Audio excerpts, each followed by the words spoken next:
अभी हम फर्मेंटेशन का जिक्र कर रहे थे कि फर्मेंटेशन किस तरह से होती है और उसकी कौन सी टाइप्स हैं, लेकिन फर्मेंटेशन के होने के लिए उसे कोई ख़ास जगह भी चाहिए, उसे ख़ास एनवायरनमेंट चाहिए, उसको रॉ मटेरियल्स चाहिए, उसको बैक्टीरियल कल्चर चाहिए।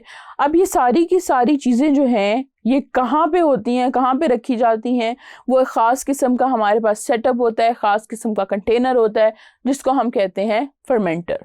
और इस सेक्शन में हम इन्हीं फर्मेंटर्स को डिस्कस करेंगे कि उनकी मेजर कौन सी दो टाइप्स हैं और उनका बेसिकली रोल क्या है fermentation. Fermenter is a device that provides optimum environment to the microorganisms to grow into a biomass so that they can interact with the substrate forming the product.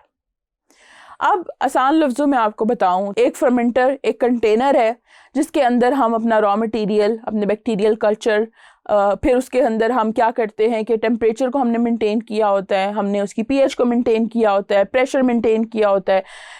ये सारी चीज़ें जो हैं ये डिसाइड की जाती हैं कि हम कौन सा केमिकल रिएक्शन वहाँ पे करा रहे हैं। उस रिएक्शन के अकॉर्डिंगली हम जो है ये चीज़ें एडजस्ट करते हैं और फर्मेंट को छोड़ दिया जाता है डिपेंडिंग अपॉन द प्रोसेस कि वो कितने दिन होगा। वो प्रोसेस होने के बाद उसी के अंदर प्रोडक्ट बन जाती है। वो प्रोडक्ट जो है वो हमारे काम की होती है और हम उसको लेटर ऑन आइसोलेट कर लेते हैं। तो ये था फर्मेंटेशन का बेसिक रोल। अब फर्मेंटेशन की टाइप्स की तरफ आ जाते हैं। अब बैच फर्मेंटर में बेसिकली जो फर्मेंटेशन हो रही होती है उस प्रोसेस के अंदर हम क्या करते हैं कि जो फर्मेंटर टैंक होता है उसको हम फिल कर देते हैं रॉ मटेरियल से। अब रॉ मटेरियल क्या है, लेट्स सपोज कि अगर हमने जो है गंदम से कुछ बनाना है, लेट्स सपोज हमने बियर बनानी है, तो हम जो अपना रॉ प्रोडक्ट है that is going to be that wheat. और वीट जो है वो माल्ट की फॉर्म में जाता है, यानी वो प्री ट्रीटेड होता है, उसको थोड़ा सा मॉइस्ट करके थोड़ा सा ग्रो कराया होता है, फिर उसको ड्राई कर लेते हैं, फिर उसका जो है वो एक सोल्यूशन सा बना के वो हम डाल देते हैं फर्मेंटर के अंदर। वो फर्मेंटर के अंदर चला जाता है। उसके साथ हम क्या करते हैं कि जो टेम्परेचर है और पीएच है वो कंट्रोल करते हैं। अब टेम्परेचर और पीएच क्यों कंट्रोल करना है, क्योंकि हमारे जो माइक्रो ऑर्गेनिजम्स हैं उनकी ये जो उनके अंदर ये जो एंजाइम्स हैं जो फर्मेंटेशन परफॉर्म कर रहे हैं वो एक ख़ास किस्म के टेम्परेचर और ख़ास किस्म के पीएच पे ऑप्टिमम काम कर रहे होते हैं।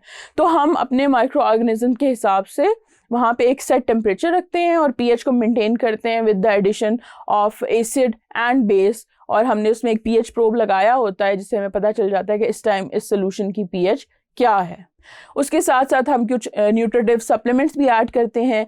न्यूट्रिटिव सप्लीमेंट्स ऐसे होते हैं कि वो इजीली अवेलेबल हों बैक्टीरिया को, क्योंकि जाते साथ ही तो बैक्टीरिया जो है वो उस सबस्ट्रेट पे या रॉ मटेरियल पे एक्ट नहीं करना शुरू करता। बैक्टीरिया को ग्रो करने के लिए कुछ फ्री अवेलेबल जो है न्यूट्रिशन चाहिए होती है, वो भी हम ऐड कर देते हैं। फिर फर्मेंटर के साथ क्या होता है कि अभी हमने अपना उसमें जो बैक्टीरिया है या ऑर्गेनिज्म नहीं डाला, अभी सिर्फ वो सारी चीज़ें डाली हैं और कंडीशन सेट की हैं।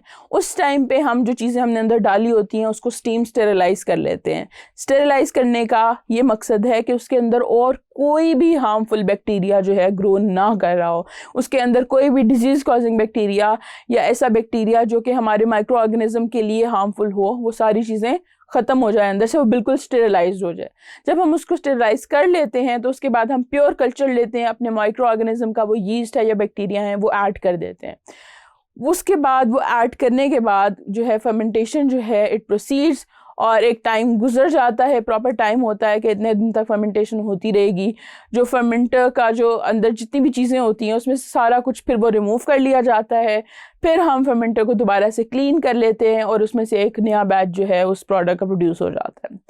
अब ये जो बैच फर्मेंटेशन होती है या बैच फर्मेंटर होता है ये एक डिसकंटिन्यूस प्रोसेस है, क्योंकि हमें इसमें चीज़ों को बैचेस में डिवाइड करना पड़ता है। हम एक टाइम पे जितनी चीज़ें डाल के उसको बंद कर देते हैं और उसके ऊपर एक प्रोपेलर लगा होता है, एक मूविंग डिवाइस होती है जो उसको अंदर शेक भी करती रहती है ताकि यूनिफॉर्मली जो है बैक्टीरिया और हर चीज़ अंदर जो है डिवाइड हो जाए।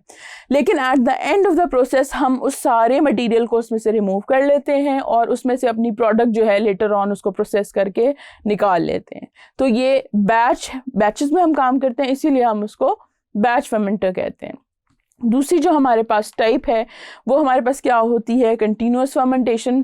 कंटिन्यूस फर्मेंटेशन का मतलब है कि जो फर्मेंटेशन है वो होती रहती है, नई चीज़ें आती रहती हैं और जो प्रोडक्ट बनती जाती है वो हम साथ साथ रिमूव करते रहते हैं, तो इट्स अ कंटिन्यूस प्रोसेस।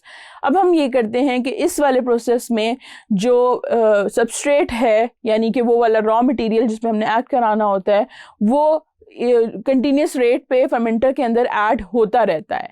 अब इससे ये होता है कि नई चीज़ें जब आती रहती हैं तो बैक्टीरिया का जो ग्रोथ होती है वो इस तरह से होती है कि बैक्टीरिया की लाइफ साइकिल में डिफरेंट फेजेस होते हैं। We have log phase, lag phase. अब log phase is the growing phase.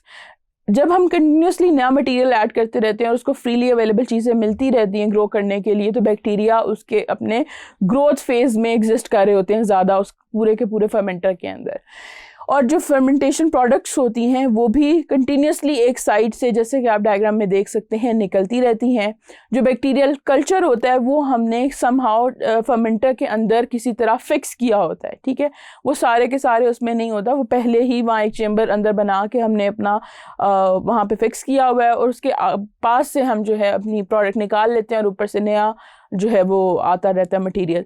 तो इस तरह से हम चीज़ों को लेके चलते हैं कंटिन्यूस फर्मेंटेशन में। फिर ये देखना भी ज़रूरी है कि फर्मेंटर्स को यूज़ करना क्यों ज़रूरी है, वो हमें क्या एडवांटेजेस देते हैं।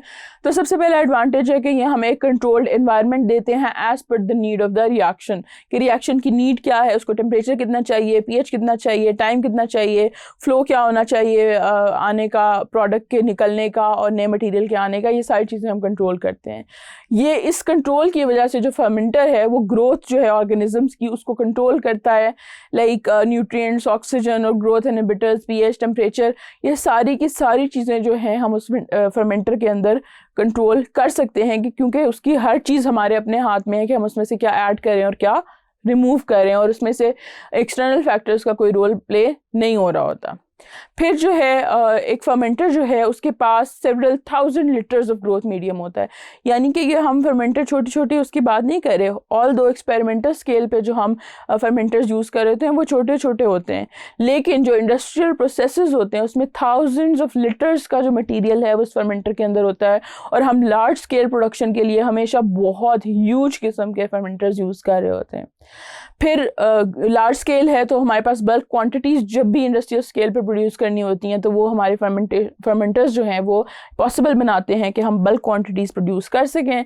उसके अलावा हम मैसिव अमाउंट्स प्रोड्यूस कर सकते हैं किसी भी चीज़ की, वो इंसुलिन हो गई, वो ग्रोथ फैक्टर्स हो गए, वो एंजाइम्स हो गए या हार्मोन्स हो गए, वो सारी की सारी चीज़ें they are made possible because हम ह्यूज फर्मेंटर्स यूज़ करके एक ही टाइम पे बहुत ज़्यादा जो है चीज़ बना लेते हैं, जिसकी वजह से हम उस प्रोडक्ट की कॉस्ट को ऑप्टिमाइज़ कर सकते हैं। छोटे छोटे बैचेस में चीज़ें बनाना, उसमें ज़्यादा मटेरियल ऐड करना, केमिकल्स ऐड करना, स्पेस को यूज़ करना, ये सारी चीज़ें बहुत कॉस्टली पड़ती हैं। लेकिन वही जब हम लार्ज स्केल पे लेके जाते हैं फर्मेंटर्स के अंदर तो वो चीज़ें हमें इनएक्सपेंसिव मिल जाती हैं।